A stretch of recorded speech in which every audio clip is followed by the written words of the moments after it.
Oh, you son of a gun. It's like you knew. Here I was planning on showcasing one of the earliest Don't Starve character mods ever made by our friend the Tiddler here, only to discover that it's not existing anymore because the Tiddler here went and remade the dang thing for Don't Starve Together instead. Just the other flippin' day to boot. But folks, say hello to William the Toymaker and all of his animatronic madness. So from toys that are definitely not for kids to being all brains over brawn, I would say that William here has indeed stayed proper. Even if he will still be fighting that battle when he's in game. But the heck am I on about? Well, we'll get to that. For now, let us take him at face value, and at face value, he sits at 150 hunger, 200 sanity, and a well below average 100 health. Again, he's more brains over brawn.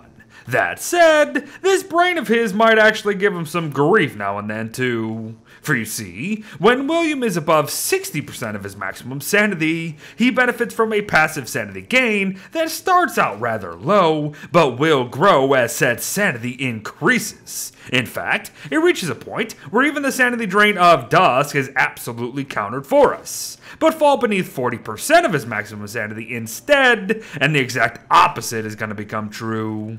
William will begin to passively lose sanity, only for said drain to increasingly decrease the lower said sanity gets. So be prepared for a balancing act for sure, as yes, when you're in the middle of both, you will literally be balanced between a gain and a drain. So good luck.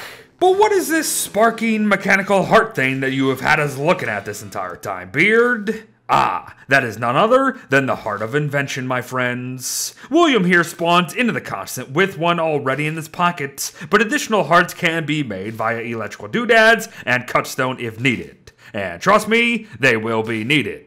Folks, it's time to get to the nitty-gritty. William's toy making. The Butler Bot here will be kicking us off and will require a Heart of Invention, gold, and silk to create, as you can see. Butler Bots will sit at 200 health, a health regen of plus 10 every 2 seconds, a level of fuel that will have them lasting a little over 2 days time, but no damage stat because they aren't fighters, they're helpers. Butler Bots will follow you wherever you go and will assist you with gathering resources like wood and minerals, similar to how followers like Pigment and Merms do. Not only that though, Butler Bots can also be opened to have them quote-unquote mass cook foods instantly at the cost of fuel each time. Now it cannot be stacks of food, mind you, but I still see it being useful. But speaking of fuel, all animatronics need it, and will let you know when they do, which is a nice touch. And anything that can be burned will serve as a viable fuel at the end of the day. So just think about fueling a fire essentially, and I think you'll be golden.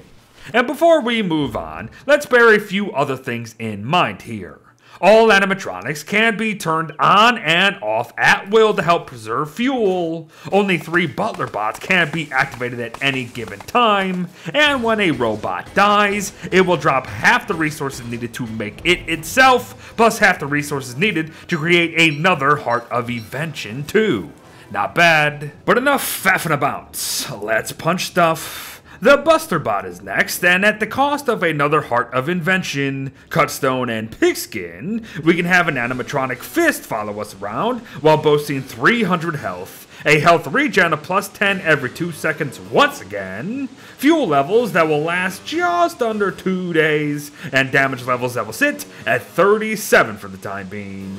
Now these Buster Bots will join in any fight you do and can also kite themselves, which is nice. But can we actually make them better? Yes we can. As with the introduction of Buster Bots comes the introduction of animatronic upgrades with the help of gears. And each bot will be able to be leveled up 3 times, so make note there. When used on the spring-loaded fist though, gears will up their damage to a maximum of 46, while also giving them a chance to absorb 15% of all incoming damage to boot. Once they're at level 3 of course. But why care about any of these numbers that, on paper, don't actually sound too good? Well, because William himself only deals 75% of the total damage possible with any weapon in his hand, folks. So yes, the more the merrier with Buster Bots, I guess. But be mindful though, only 3 Buster Bots can be active at one time. So that was the offensive side of things. What about defense? The Bouncer Bot is next, and won't exactly be working like the rest of them at the end of the day. For you see, Bouncer Bots have to be placed down by us specifically where we please, and only then do they activate.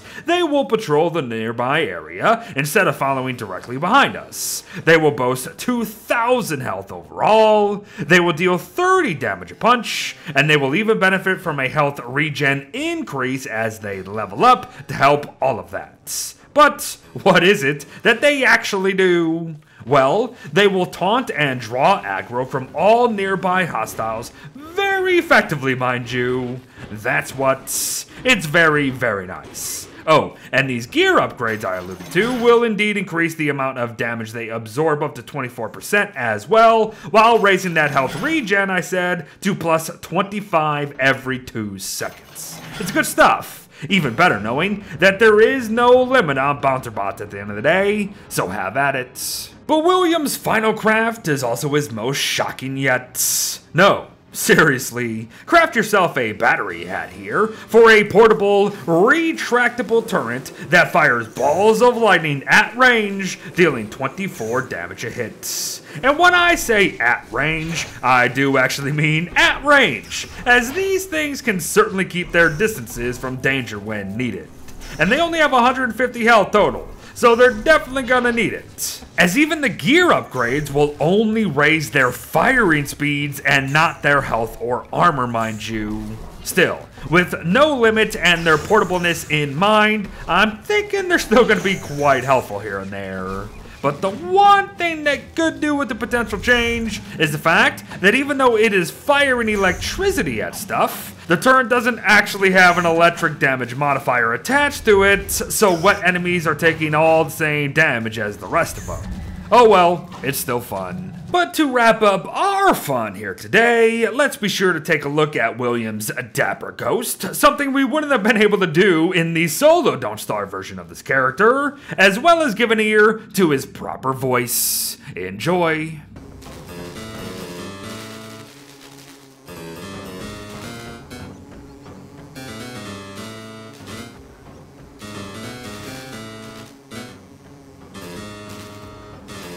And there you have everyone. A character that I have been planning on showing off for weeks now. Just not exactly the character I have been planning to show off for weeks now, if you know what I mean. Still, I am very happy to have gotten around to a version of your vision, the Tiddler, and I commend your efforts in giving it all a makeover after all these years. I'm excited to see what comes next. But thanks for watching, folks. Well wishes to all, bust stuff up, and I'll see ya in the next one.